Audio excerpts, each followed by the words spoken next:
That being said, when it comes to a medical professional, we need someone who we can trust in our life. There's a lot of people who out there these days, Doc, who, and I've been guilty of it. Like, I'm a little bit of a hypo. I'll go on WebMD a lot, or I'll search things that, I'm worried about because I have lower back pain. What does that cause from? I'm getting chills.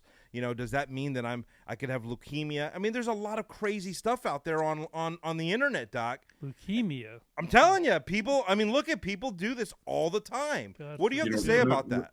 Remember, AJ, when I was out there and we went out for barbecue and your wife came along, Yeah. and we spoke a lot about holistic health. So it's super interesting. I was listening to your segment before, and that you were taught by Roger Dunn. Yeah. That's super cool. What a history and what a legacy. Yeah. And so coaches learn as much from the students as students learn from the coaches, by the way. Okay.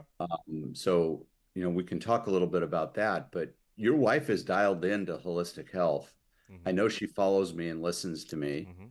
And I learn from my followers and listeners. I'm having a subscriber only Zoom today, as a matter of fact, with my holistic health coach that lives out in your area in Prosper. Nice. And that's Stephanie. So we learn from each other. We learn from our students. So I think it's important to be engaged in a community of learning that have the same goal. And if that's optimal health, then hanging out with like-minded people, and everybody's doing reading and listening to various influencers and so forth. Right. And then you learn and you start incorporating some of those things into your lifestyle.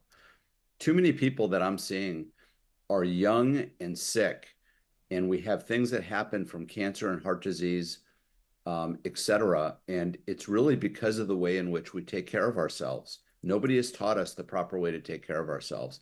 The opposite has just happened.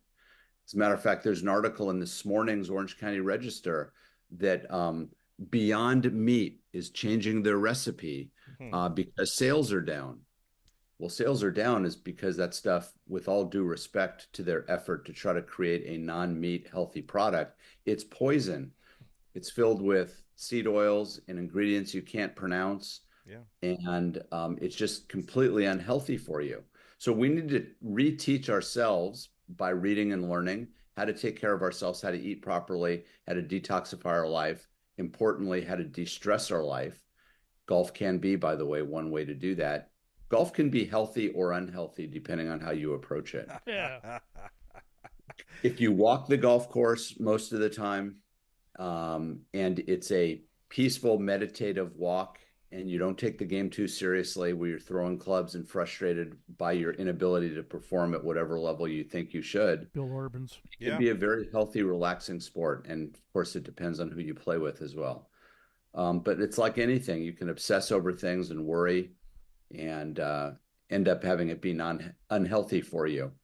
So that's what I try to do, is just teach people some basics about how to take care of themselves. And it's not just about eating. It's about eat well, live well, think well. And all three components, I think, are important.